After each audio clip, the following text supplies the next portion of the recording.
eating disorders, body image, and mental health. So some really important topics. And again, a lot to discuss. We've got a really great lineup on the panel. But what I'll do is I'll introduce your host and moderator for the panel. That's Stefanie Preissner, who you'll all know. Stefanie is a screenwriter, author, and weekly columnist for the Sunday Independent, Life magazine. And she hosts a popular podcast called Basically with Stefanie Preissner. And she's also a regular contributor to radio and TV and was nominated in 2021 for the Mental Health Media Awards for her continued work in reducing stigma by sharing her own struggles in her newspaper column and her podcast. And Stefanie has recently been diagnosed with autism and has been a fantastic advocate for As I Am and working in that area. So without further ado, I'll hand you over to Stefanie Preissner. Thank you, Stefanie. Thank you. A big thanks to Lisa for organising this today. And yes, in the spirit of transparency and touching back to the last panel, I am autistic and sitting still is not my strong point. I've been sitting still for quite a while, so this is why I have this thing that I'll be squeezing, if any of you are wondering. All the other moderators seem to have printed out their notes and seem very professional. I'm just going to read from my phone just in case you think I'm texting or anything. So I have an amazing panel to moderate today with some brilliant voices and expertise on a topic that's really close to my heart and, you know, kind of impacts us all here today. First up, I'll start chronologically, is Dr. Tara Logan Buckley. Dr. Tara Logan Buckley is a chartered senior clinical psychologist. She received her undergraduate higher diploma and master's degree from UCC. She went on to complete her doctorate in clinical psychology at Trinity. Her specialist residency was in an Irish specialised weight management service, which is a key area of interest to her. She based her doctoral dissertation on the complexity of obesity and explored if there was a correlation between that and psychopathology. To date, she has worked extensively in private and public mental health within forensic settings, where she has provided a psychological service to a broad range of clients presenting with a range of severe and complex psychological, behavioural and emotional difficulty, along with enduring mental health difficulties. She also works with the Veterans Evaluation Service, providing assessment and diagnosis for USA military veterans in Europe. Privately, Tara's main area of work is in disordered eating, in particular binge eating and/or obesity, using a compassion-focused therapy framework. This allows her to explore the narrative of self, increases self-worth, self-esteem, and improves one's relationship with food and body. Tara has created webinars and workshops for various global corporate clients regarding mental health, for employees and management, as well as content and psychological first aid. Tara has been a guest speaker on various podcasts, radio shows and conferences, and has presented her research on bariatric surgery and obesity both at national and international level. She is a member of the Psychological Society of Ireland and in its clinical division. Up next is Minister Mary Butler. Thanks so much for being here today. I'm sure you have an awful lot to be doing. Mary is a lifelong community activist and a member of Fianna Fáil. She was first elected to the Dáil to represent the Waterford constituency in 2016. In her first term, Mary was appointed Fianna Fáil spokesperson for older people and health promotion, chaired the all-party Oireachtas group on dementia, and published several pieces of legislation, including bills on fair deal and mandatory sentencing for crimes against older people. Following her re-election to the Dáil in 2020, she was appointed to the Special Dáil Committee with responsibility for COVID-19 response. In July 2020, Mary had the honour of being selected as the Minister of State for Mental Health and Older People, speaking of her delight and honour to be the first female Waterford TD appointed to ministerial office. Next up we have, you can clap.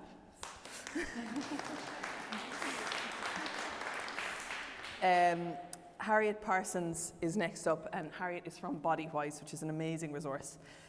She's a fully accredited psychoanalytic psychotherapist. She holds an MSc in psychoanalytic psychotherapy from St. Vincent's Hospital School of Psychotherapy, UCD, an MA in addiction studies from DBS, and a BA in psychology from DBS. She joined Bodywhys, the Eating Disorders Association of Ireland, in 2005, and has worked with the organisation ever since. Currently, she is the Training and Development Manager, working to provide the support component by Bodywhys to the HSE National Clinical Programme for Eating Disorders. In addition to this, she gives frequent training to many professional groups, GPs, psychiatrists, youth workers, foster carers, social care workers and others. She regularly lectures at third level on the subject of eating disorders in UCD, UCC, TCD School of Nursing and Midwifery. She's a regular media spokesperson on the subject of eating disorders for the organisation. She is a member of ICP and registered with APPI, and She was the chairperson of APPI from 2014 to 2016. She's currently a member of the editorial board of the APPI journal Lacune. And finally, we have Kate Nwana, nurse and health promotion professional. Kate Nwana is a nurse by profession. She trained and worked in Nigeria as a registered nurse and midwife for several years before moving to Ireland in 2004. She has over 20 years' experience in public health nursing and health promotion. She has a degree in nursing and MSc in respiratory nursing. She currently practices as a senior nurse officer in the Irish Prison Service. Kate has been dedicated to empowering and educating women in Ireland on issues of women's health. She's a fervent advocate for cutting out the myths and fiction regarding women's health while promoting and prioritising their well-being. She is married with 2 children.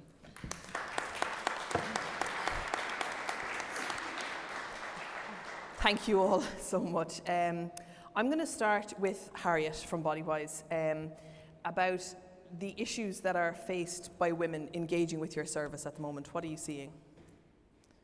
Well, we see people, I suppose women across the board engaging with services. So we provide support services. So we provide support to people who have an eating disorder, but also those who support a person with an eating disorder. And of those engaging, obviously, the majority are women. At the moment, looking at the figures for families who are attending the family support programme, the majority are supporting somebody who's under 18, a female under 18 diagnosed with anorexia. But when you look broader at our other support services, you see that yes, there are the under 18s, but also there's a huge proportion of people who are over 18 and adults. And a few years ago, the main age category was over 35. So, you know, people who use our services are of all ages, all types of eating disorders, and who are coming to us at all points on their journey, so to speak. We've seen since COVID a huge increase in people presenting with eating disorders. Of all kinds? Yeah, of all kinds, but particularly with anorexia, and particularly in the girls in under 18. We've seen increases in all types of eating disorders, but in particular anorexia, and also ARFID, which is an eating disorder that often goes along with the diagnosis of autism. That's also increasing all the time. We're hearing people coming forward. But that's the main category of people who are using our services. People, when COVID hit, people tipped into an eating disorder who already were a bit vulnerable. People's eating disorder symptoms became worse because of the change in circumstance, routine, service supports kind of falling away. Not just recognisable formal supports, but those supports that we probably didn't realise we were relying on. And people relapsed as well into disordered eating. So I know I spoke to many people who would have had binge eating disorder who found COVID very, very difficult, and then people who started to control their food and exercise in a certain way, have very strict routines as a way of establishing structure and boundaries, I suppose, for themselves in a world where all of our normal boundaries kind of fell away. Yeah, I have spoken publicly before about the fact that I have an eating disorder. I am on the positive end of it now. I live with anorexia and bulimia. Do you find that with Bodywhys because sometimes when you're in that mindset, the last thing you want to do is get help or have someone take your eating disorder away from you, because it feels like a protection, it feels like the only thing you can control in the world. Do the people who contact Bodywhys, is it very often a concerned person, for like a concerned parent, a concerned sibling, or do you find that people actually can self-identify, I have a problem and I want help? What's the balance there? It's 50-50, Stefanie, really. You've identified one of the core problems around providing support for people with eating disorders, that we have to understand that the eating disorder is a coping mechanism, and so because it's a coping mechanism, we all have coping mechanisms that we use, and if I came along to anybody and said you're not allowed to do that, we would feel a bit defensive and we would resist. And so that's one of the really difficult things about eating disorders, is that a person who has an eating disorder is conflicted in their head. There is a part of them that wants maybe to let it go, but there's another part of them that clings to it. And so the challenge for us within our organisation is to provide support in a way that makes people feel safe to come and speak about their experience, speak about the feelings that they're having, what they're finding difficult, how they're suffering, without that expectation, you know, that we want them to change or that we're going to make them do something they're not ready for. So as a support organisation, we kind of have that luxury that we're non-directive, so people can use our services, and it is just about the here and now. You know, what are you going through? So our ethos would be, we don't talk about food or weight, we talk about how people are feeling about what they're doing. And that way we try and keep it safe for everybody. And so that's for the people themselves who have an eating disorder. And then when family get in touch with us, of course, a family are often in the position where they don't know anything about eating disorders, where they don't understand it. They just see this person that they love who's maybe physically really unwell, and they can't understand why the person can't see it, and they can't understand why that person wouldn't want to get better. And so we have to be very supportive, and we have to provide knowledge and understanding, skills and ongoing support. And I suppose during COVID, that's what we kind of put together, a family package. And what we've seen in COVID is that people are presenting far more physically unwell and in a far more urgent situation. So the people who are using our services at the moment, the families who are using our services at the moment, are supporting people who are like very physically unwell. And so they need ongoing support. I'll come back to you. I could talk to you all day, but I'll come back to you. I'm going to move on to you, Tara, because I think it's interesting that you work both publicly with the HSE and privately in a private practice. What are the issues that you are seeing coming to your clinics? Are they the same in both public and private? And what are the barriers in access to care? Yeah, absolutely. So for me, both public and private, it is kind of, it's the same presentations that we're getting to see. Obviously within the private, people have better access, and they usually have more money to be able to access these services compared to the public service. However, presentations across the board in the areas that I work in would be particularly the same. I'm seeing a massive influx in disordered eating, particularly in binge eating, presenting to me. Is there a difference between disordered eating and an eating disorder? Sorry, just to differentiate.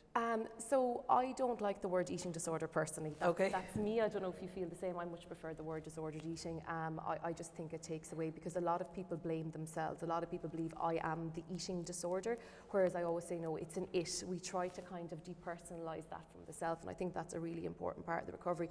So for me, I much prefer the terminology disordered eating. Okay. They're kind of in one of the same thing. It kind of depends on what you want to use, but I just think it's a nicer way of looking at that, because a disorder can be quite a strong word to use with someone, whereas you kind of say, well, no, it's just your eating instead. Like, you know, it's a disordered eating pattern, and we can change this and we can work on that. It seems to represent people a lot better with that. So I'm seeing a massive influx in that. I'm seeing a lot of body image issues coming in as well. I think with COVID, in particular, with people being quite ill, or with people maybe either losing weight or gaining weight within that time, a lot of body issues and self-esteem coming in. I think there is always going to be an issue with access to care. In my experience, I think the influx of referrals that we're getting, both publicly and privately, there isn't enough clinicians in order to be able to deal with the referrals that we're getting. In one of the services that I'm in, we're seeing maybe 100 referrals a month, with the base of only 2 to 3 psychologists within that area. So as you can imagine, it's just not possible for us to keep up with that. And just so, how many? Because I'm not a psychologist, and I never will be one. But like, how many clients, not patients, how many clients can you see a month? Like, what's? Yeah, that's a big question. In order to be the most useful. Yeah, absolutely. I suppose in any given week, we would kind of say that maybe about 20 clinical hours would be kind of what we can give out before we hit burnout ourselves. There's a lot more to psychology than just actually that one-to-one interaction. We do an awful lot of collateral reports, assessments outside of that as well. So you're looking really at 20 client hours per week is what I would say, that you're keeping yourself well, and you're also being there for your client as well, which is a really, really important factor. So when you think about that, they're usually long-term clients as well. So you can kind of only maybe see 20 to 30 people a month. really. Right, okay. So, and that's not taking in, we obviously have people who are waiting longer in services as well that need to come first. So what you're doing is you're trying to play catch up with services the entire time, with wait lists that are there for 2 or 3 years, while also adding on to that monthly. And this is a big issue that we're seeing as well, is staff retention.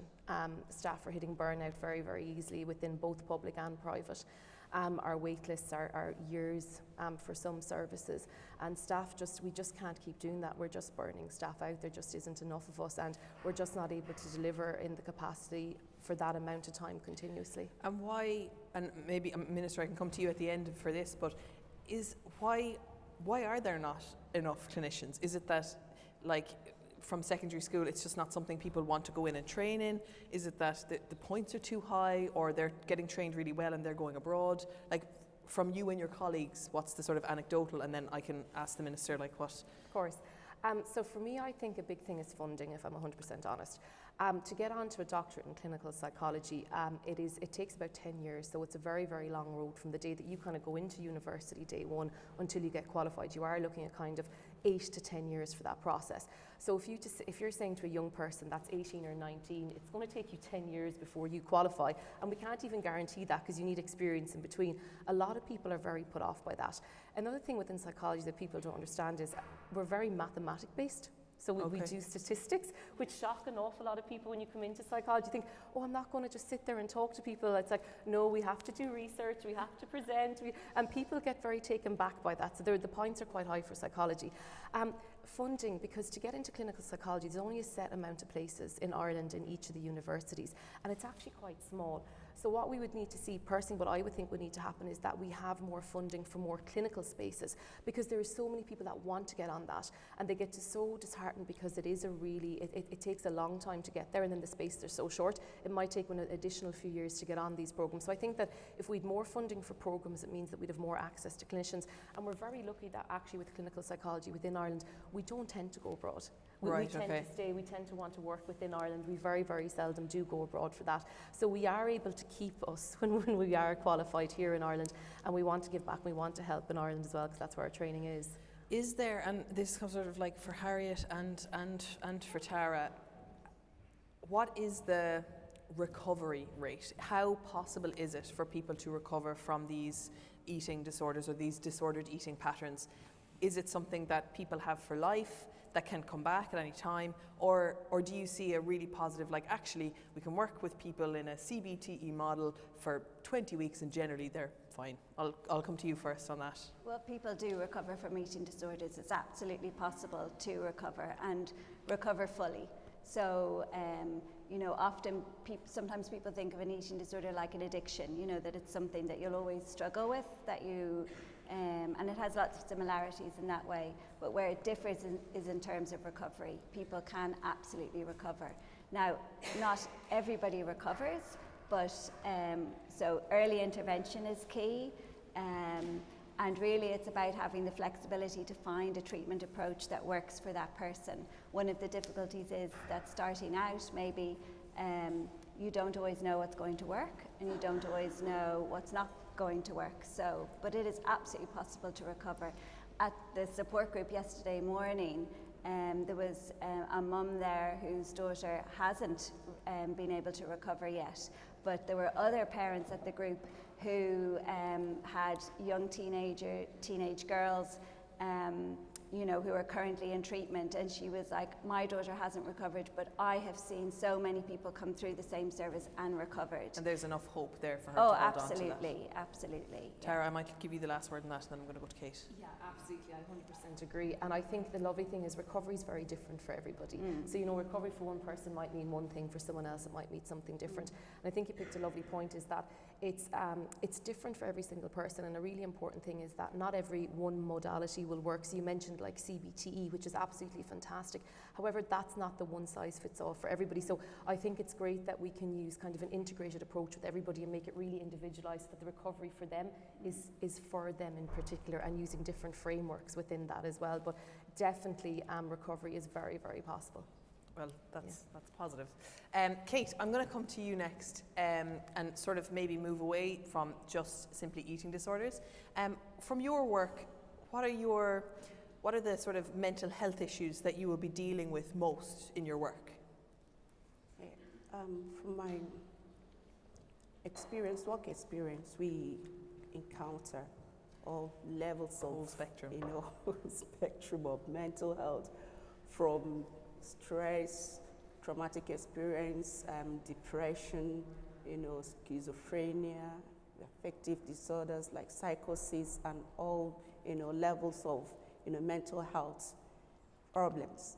Because I work in the prison, and you see people that were even normal or in the general terms, and when they come into prison, because of their isolation and the stress level factors and fear of their issues, convictions and all that, they come on their stress levels are heightened up, and it begins to just affect them. They get depressed, and from the isolation from their social life as well, their families and others are not also helpful, because now they find out that they can't be there for their families.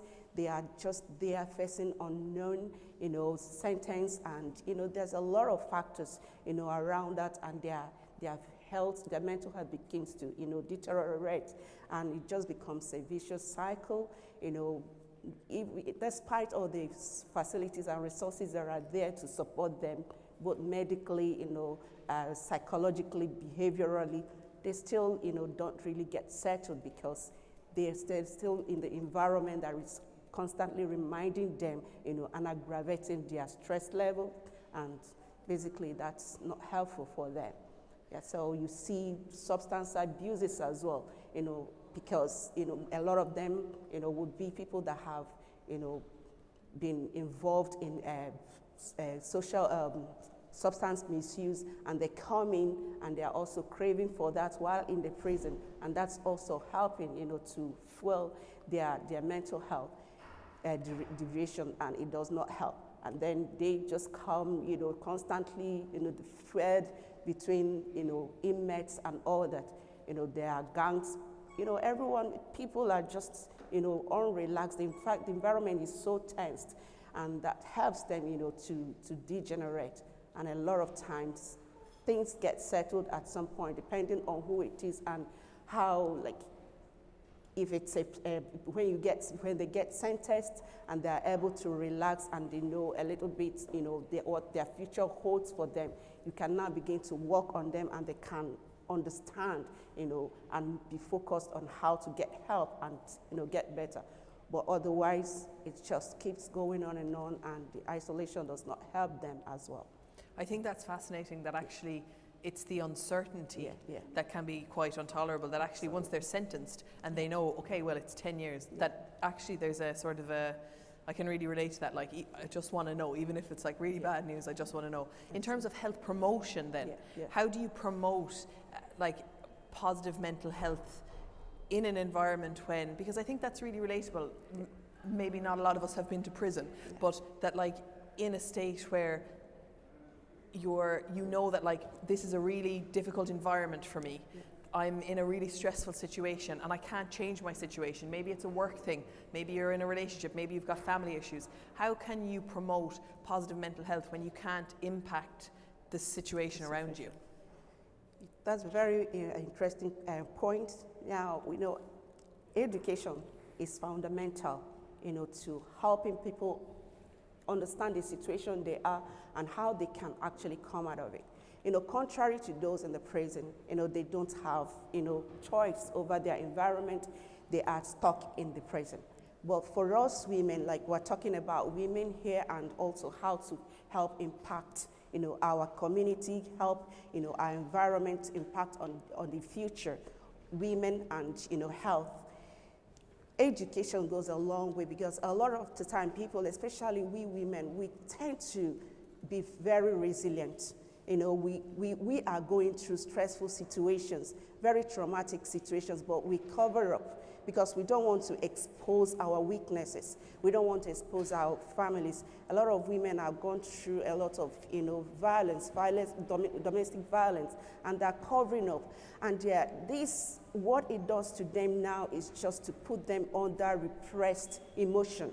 And when you are under repressed emotion, it affects your mental health even worse than when you can act out, because some of us don't really want to act out, and we kind of just want to keep going.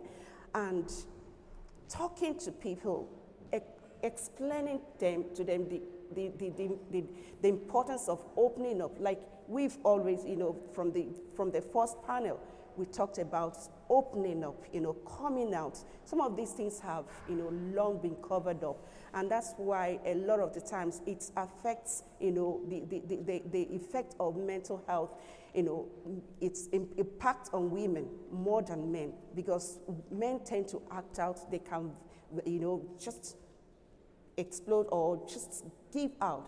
But women, we tend to be on the conservative side. But talking to people, even confiding to your friends or seeking help, is very, very imperative, because when you hold that to yourself, it eats you up, it adds more pressure, and you cannot help yourself. There are a lot of resources out there. The government are providing a lot of resources.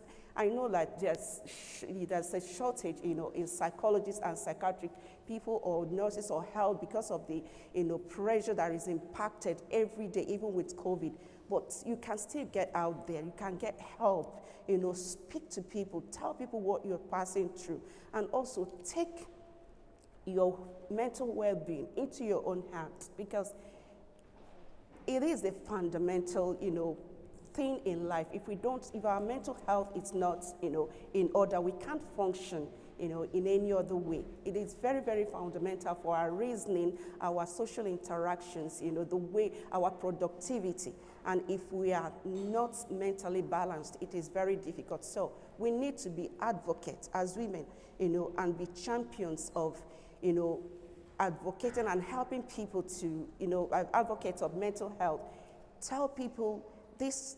If you're going through this problem, speak to someone, seek help, and early help, helps to resolve some of these issues. And another thing I also, identified from, my experience from the prison, like I said earlier, is isolation. A lot of us come to a point that we are isolated, in our society, either because of our racial, ethnic, or gender, or belief system. We are in the minority, and we find ourselves, that we are isolated, or even in our families, wherever we are, and we suffer. People suffer, in these circumstances, and it impacts on their mental health. Which I think was really clear during COVID, how isolation. I love what you were saying there, Kate, just about just speaking about it, because I do think that sometimes mental health, particularly during COVID, I feel like mental health was just bandied around as a term, like, you need to open the salons because of my mental health. And as someone who has an actual mental health condition, it was like, oh my God, mental health and mental illness are not the same thing. And you wanting to get your roots done is not the same as someone not being able to get out of bed and not being able to open the fridge because they're too terrified of the food. And I'll come to you last on this about the difference, based on your clinical training, the difference between mental health and mental illness, and pathologizing sometimes anxiety, which sometimes is a natural and very appropriate response. And we pathologize it, and then everyone thinks that anxiety is the worst thing in the world. Yes, you've picked up on definitely a few topics there. So our anxiety comes from our threat-based system, and it's in a part of our brain called our reptilian brain. We've all heard of the reptilian brain before. We all have it. If you even have dogs, cats at home, they all work off the reptilian brain. Now, we have a new part of our brain, which they don't have, and our new part of our brain is very, very young. It's only about 35,000 years old, but our old part of our brain is a few 100 million years old. So it's like a baby learning how to walk for the first time. What happens to the baby? It falls. It falls, it makes mistakes. So we now are living in this world, we've got all this external stimuli coming into us. We also have a brain where we can imagine things, and we've got memories, and we can think of judgments and things like that. So what happens is our old brain reacts to threat in a split second because it acts on a better safe than sorry principle. So what's happening in modern day society is we're getting all of these signals sent to us. Our old brain is going, oh no, there's a threat, I need to react on that threat. And that's where our anxiety, our fear, or our anger comes from. And what's happening is people are not realizing that this is what's going on. It's a flaw within the system because we're still catching up with evolution. And as a result, the word anxiety is being overused. I think mental illness is being over-pathologized. If we think of like the word narcissism, how many times have we heard, oh, that person's such a narcissist because they put up a photo, for example, on social media? When in fact, actually, to get a diagnosis of narcissism actually takes an awful lot. You know, there's only about 3 to 4% of people that can actually meet the criteria. So I think what's happening is we're coming into a society where we're throwing around these words and actually, in fact, it's a little bit incorrect because it's completely natural to have anxiety. I was absolutely bricking it before I came up here today. Absolutely, okay? And that is very, very normal. And the reason for that is because I want a shot of adrenaline to get me through here. I want to be hypervigilant, to be able to listen to everybody on this panel, take it in with active listening, and forget about what's happening in the room in front of me. So my bit of anxiety has done me a favour. But do we ever hear that about anxiety? No. Do we ever hear it talked about that? If your child is going playing a football match, they want to be a little bit anxious. It's going to do them well. You want to sit an exam? You want a little bit of that. But we're hearing so many negative things about anxiety or low mood or emotional regulation when in fact, and touching on your point, which is beautiful, is it's all down to awareness and education. We need to make people aware. We need to make them educated that these are not scary things. They're all part of us being human. We all have this beautiful shared human experience and we're all individual in that process. And as you said, there is a big difference between having a mental disorder or mental illness and mental health. We all in this room have mental health difficulties. Every single person, it is completely normal. We have days where we're stressed, we have days where things are a little bit too much, we have a day where we're a little bit low. As females, we have a day where we're a little bit more irritable depending on that time of the month or how the hormones are and everything like that. Our mental health has to be number one priority. So many times people come into me and I ask them, can you write down your list of priorities, please? And it's frightening sometimes to see that mental health comes in at 4 or 5. And I say, okay, well, if I impact that, your number 4 thing, what happens to 1, 2, and 3? And they realize, oh wait, everything else around me just falls apart. I'm like, exactly. Mental health for everybody in this room needs to be your number one priority, without a doubt, because you're there for your children, your partners, your job, every single thing like that. And there is a big difference.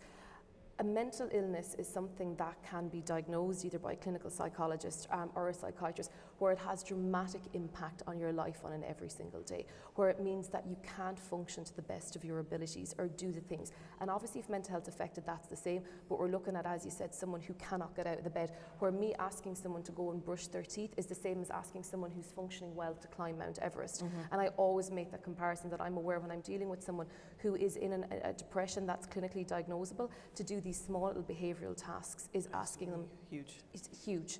So for me, that's the difference. It's the impact on how it is on your everyday functioning. So I think the language is really important in how we speak about it. Minister, finally going to give you a chance to speak. So you've been the Minister for Mental Health now, fast maths, like two years, if? 1st of July. Yeah, so when you came into the brief first, what did you notice?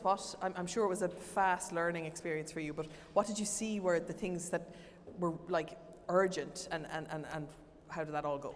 Okay, thanks Stefanie for that, and it's really interesting listening to the panel. So when I came into post on the 1st of July in 2020, I suppose what you have to decide is what you want to prioritise, because you can't do everything. With the best of intentions, you can't do everything.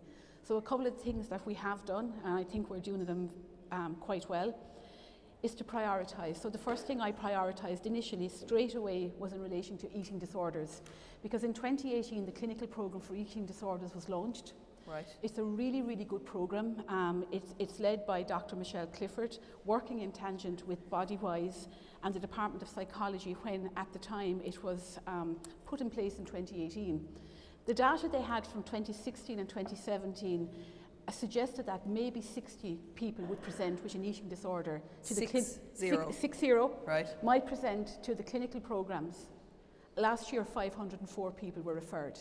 And these are the clinical programmes, so this wouldn't be private practice. Okay. So initially, €6.85 million was allocated. It started off very well in 2018, And unfortunately in 2019, for some reason, the money was suspended. So even though we started incrementally to build 3 eating disorder teams, we need 16 in total. So when I came in, the first thing I did was reinstated that funding. Okay. So first year that it was in, we're putting in place 3 teams. So I discovered last year that the 3 teams weren't fully populated. So I allocated the 3.94 million that wasn't spent. So we put in 3 more teams last year, and this year there's 3 more teams going in. So by the end of this year, we will have 9 teams in place. We need 16 in total. So we need every CHO in Ireland to have an adult and a CAMS eating disorder team. I had to do that incrementally, and I had to make a choice because obviously, you know, we are criticised that we don't have eating disorder beds for adults. We only have 3 in St. Vincent's, but we do have 56 departments of psychiatry throughout the country where you can get support there. So I decided that, I suppose one of the things, you know, that I was really conscious of is depending on where you live, what supports you can access. So I'm from Waterford, and there is no eating disorder team in CHO5, which covers 5 counties. By December of this year, we will have an adult team in place. So what I want to see is 2 teams in each CHO. So I'm doing it incrementally. We'll have 9 this year. I allocated 1.15 million again. What I am pleased to say is 44 staff were hired into eating disorder teams last year. Okay. So, you know, we're talking about recruitment and retention. It is difficult. It can take up to 50 weeks to recruit somebody through the HSE.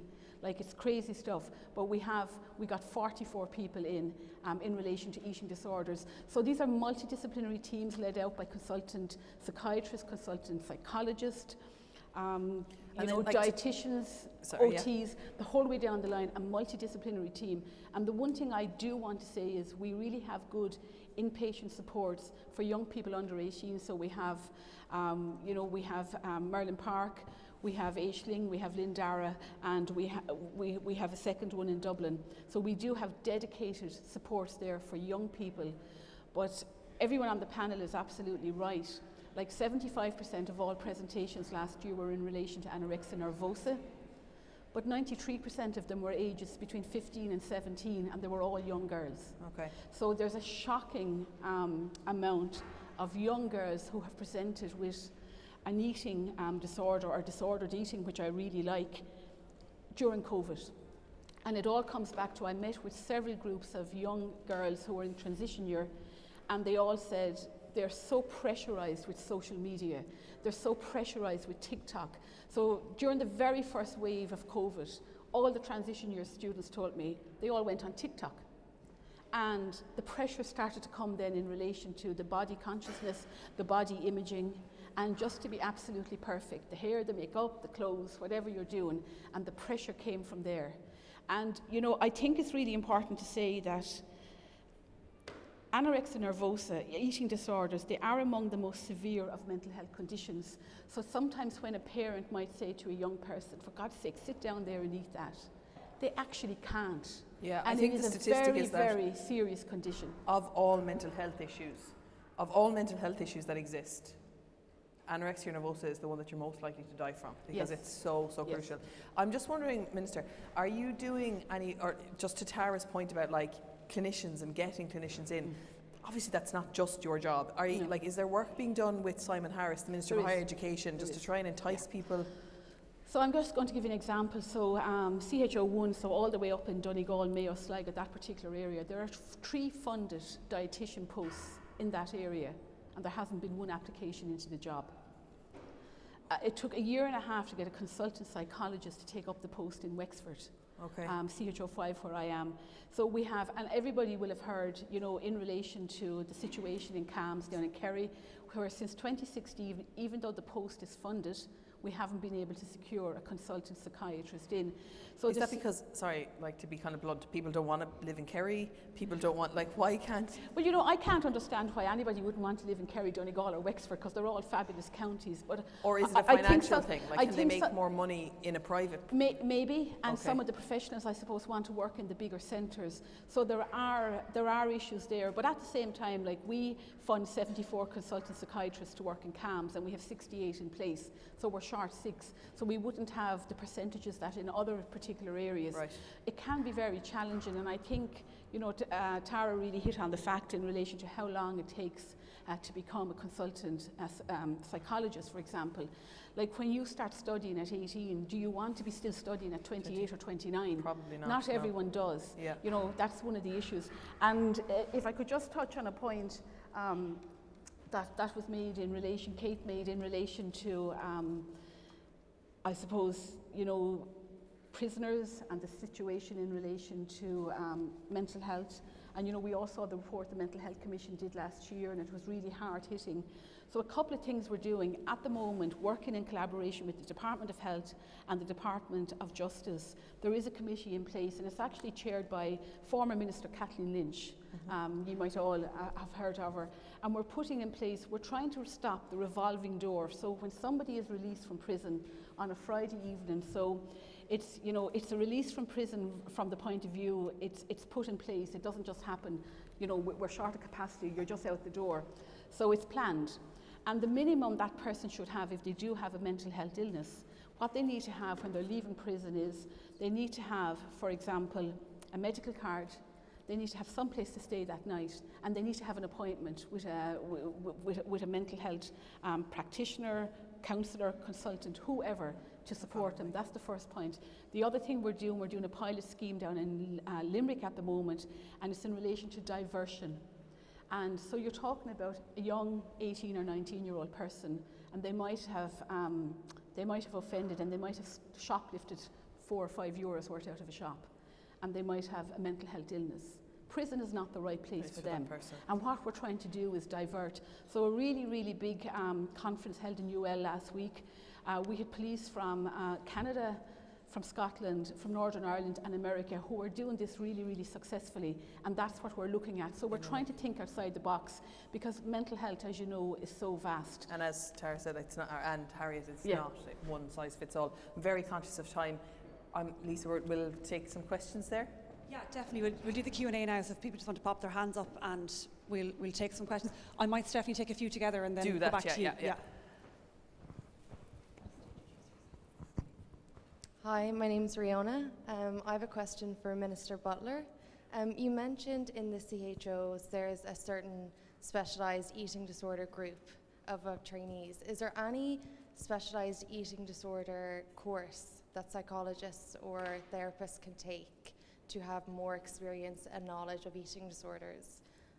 Because I know in my own experience, a lot of the psychologists and therapists, they don't have any specific training in eating disorders. They only have background in addiction studies and cognitive behavioural therapy, which isn't very effective in certain EDs.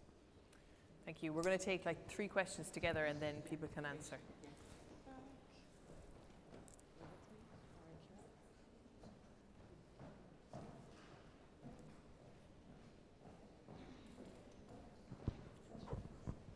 Hiya, that was really interesting, thank you. My name is June, I'm a physio, but my question is more as a mother of 3 little girls. And you've talked a lot about things that are being developed to treat eating disorders. My concern is, while you're treating, there's still lots more young girls and boys that are developing them. And is there anything being done to address, you said the main cause is probably social media and what they're consuming. And while we do try and, you know, create body positivity at home and discuss, you know, try to put things in context that they see online, I do think maybe there's something that needs to be done around that. But so I'd be interested to hear if there's anything in the pipeline to prevention as well, like preventing. Yeah, prevention, exactly. Yeah, thank you. Hi, how are you? My name is Michelle. I'm a gym owner and I coach all women. Sorry, I'm very nervous. I can't talk at all. But I just wanted to, I suppose, from body image, mental health and eating disorder perspective, as a person who's kind of coaching women, like obviously in this space, where you're doing a lot of, obviously it's all exercise and eating plans and all that kind of stuff. Obviously I'm not a psychologist, but I find that within my role, that tends to come up quite a lot, and particularly with the women that I coach. And I suppose what I'm looking for is something that's like on a basic level, like where would I point somebody in the right direction so that I'm not claiming that I'm the professional in that area, but I can kind of support them and guide them to the right place. Great, thank you. We have someone up here, Lisa.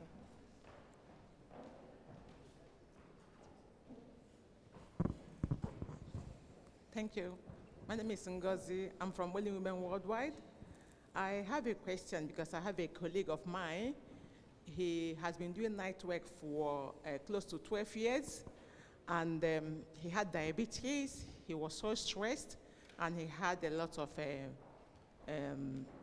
medical challenges. And most of the medication he was given started making him to add so much weight, and at the end of the day, he became obese.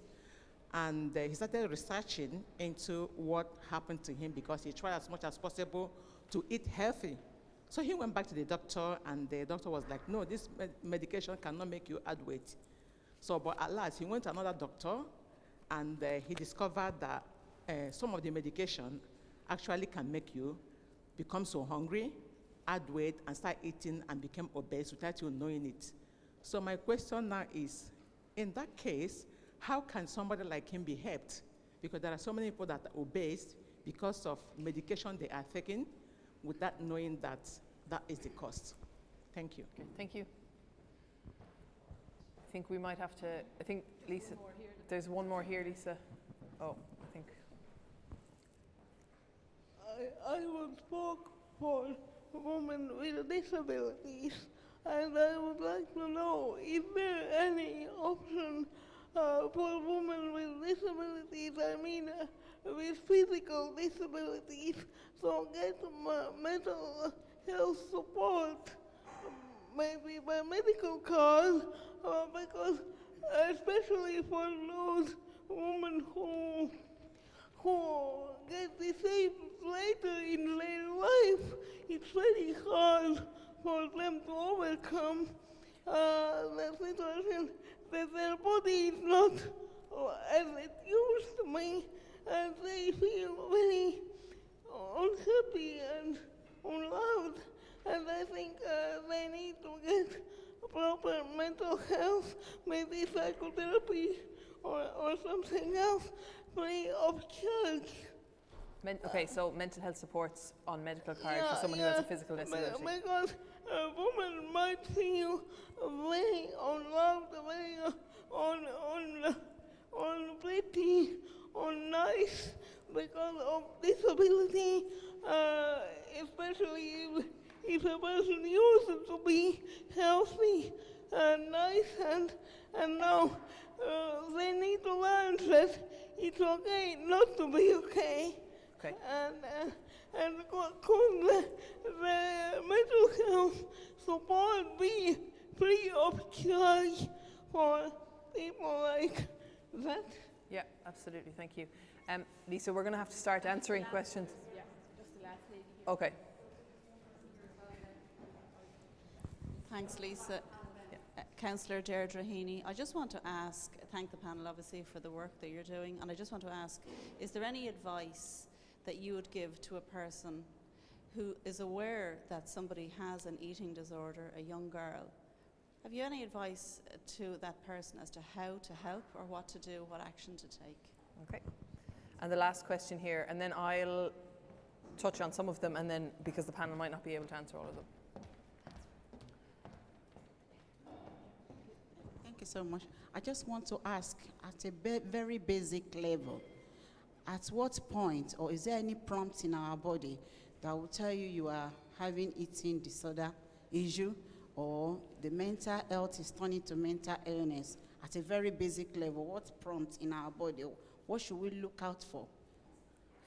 Okay, I'll just speak to that just from my experience. If, from an eating disorder perspective, knowing that for me, it started by going on a diet. And I think it's like one of the most dangerous things to do. So that's like your pathway in. And if you're thinking about food more than just, oh, I'm hungry, I should eat something. If it's about if you're trying to track calories, change your body through food, and it's becoming an obsession, that's when I knew that it was a problem. And to your point, the gym instructor, the coach down there, Bodywhys is an amazing resource. I wish that my coach had directed me to Bodywhys when he realised that what I was doing was trying to use him to facilitate a really toxic desire I had to change my weight and body. Because also, coming back to the first panel, my period stopped for 3.5 years because I was so underweight. And a lot of women who would be on the pill wouldn't know that that was happening.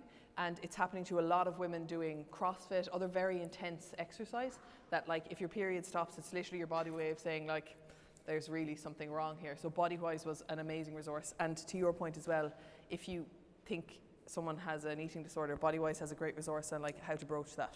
So what I would say, if for a parent who's worried, or if you know of somebody who has an eating disorder and you're worried about how to support them, there are kind of four things to do to start. The first thing would be to go to the Bodywhys website. The second thing would be to download the HSC Self-Care Eating Disorder app, because that has lots of very short videos on all the aspects a person needs to know in the early days. The third thing would be to sign up for our Pillar program, which is our family support program. That is the place to start. We learn about how to understand an eating disorder, how do you talk to someone, where do you go, what do you do. So it's starting next Thursday morning, our next one is starting. And then the fourth thing would be to read our treatment guide, because that talks about the different pathways to treatment. So that's both the public pathway and the private pathway, and the things that person needs to be aware of in relation to that. And in relation to the coach, I would often do training with gyms and with coaches on how to manage that within what you're doing. So if you want to get in touch with me, I do that all the time. So you're welcome to do that. Yep. And can I just make one point, Deirdre? I wouldn't ignore it, because early intervention is key. Bodywhys, we fund Bodywhys. My department funds Bodywhys to work in collaboration with the clinical programs to support. They go into schools, they support so many people, and the Pillar program is absolutely fantastic. And you can recover from an eating disorder, but it is really, really important that the intervention is made at the very start. And just in relation to that lady down there, mental health supports are there for everybody, regardless of whether you have a disability or not. So you can be referred through your GP. And just one point to make, at the moment, My Mind are an absolutely fantastic organisation that we fund also. They are providing 16,500 free hours of counselling at the moment.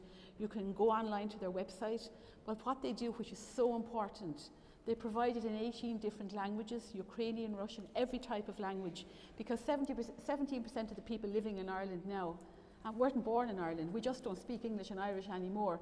So for anyone who's recovering from COVID, long COVID, emotional distress, because a huge amount of people, we haven't time to get into it now, but I was really struck by the point you made in relation, everybody thinks they've mental health illness because the pub was closed or they couldn't get their roots done. They had emotional distress, they were challenged, but we have to really be serious about mental health illness. And one thing that COVID did do, it got us all speaking about mental health. It took the stigma away from it, and people are not afraid. And I just really want to congratulate Senator Lisa Chambers on organising this today, to be here speaking about women's health so openly. And, not to be shy to be talking about it is absolutely fantastic. So well done, Lisa. Just before we finish, can I... I was just going to say about the schools as well. Yes, okay, let's talk about this. You can answer the schools, but I also want the Minister and Tara maybe to speak to the first point here about... There's two there I can pick up on. So the first is, you're absolutely 100% correct. Eating disorders, and particularly because I work in the realm with obesity as well, is we get very, very little input in this in clinical programs. I wish we got an awful lot more, because it is something that we see on an everyday basis when we do work as clinicians. It is seen as a specialised area, and unfortunately we don't get a lot of funding to be trained in this. So typically I've found for myself, because I work in this area, I've had to self-fund an awful lot of my training into this areas.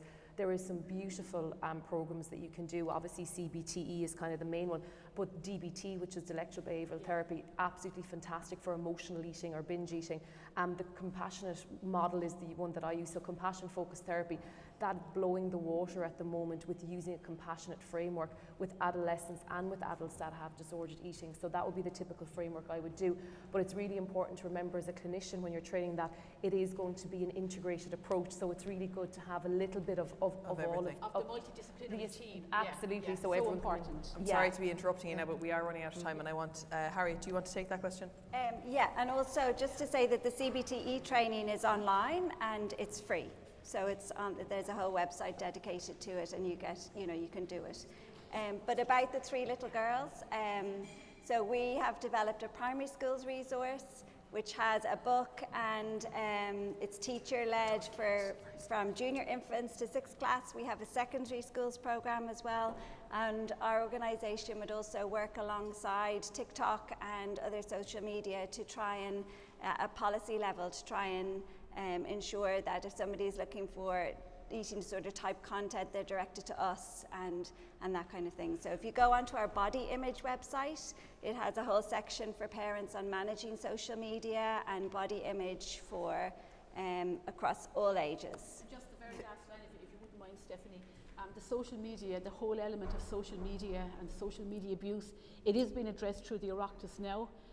It needs to happen very, very soon. We have to offer protections to everybody. Anybody, young or old, can be abused on social media. So there's a huge amount of work being done in relation to that, and we need it. But we need the big players like the Facebooks and the Twitters and the TikToks and the Instagrams. They all have to buy into that as well. Kate, I might give you the last word, and then Tara can answer the obesity question maybe privately when we finish. Yeah.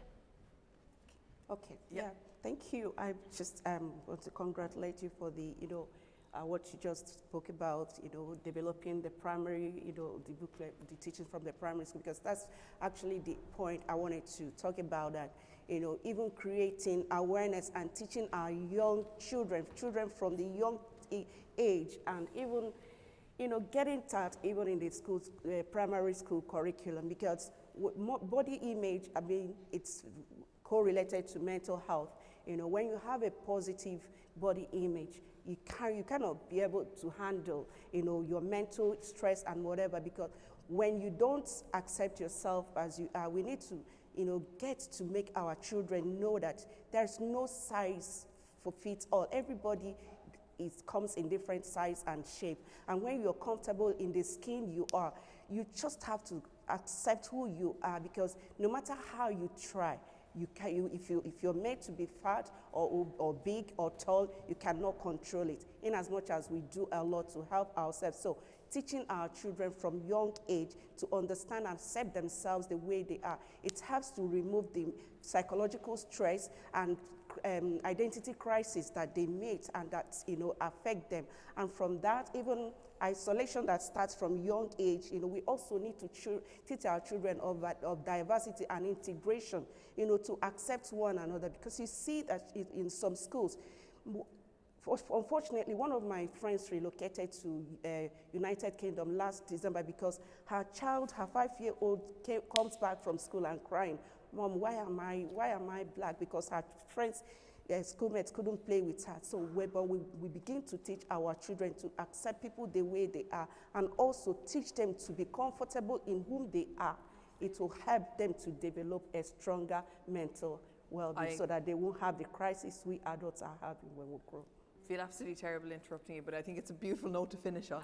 And thank you to the panel and to Lisa.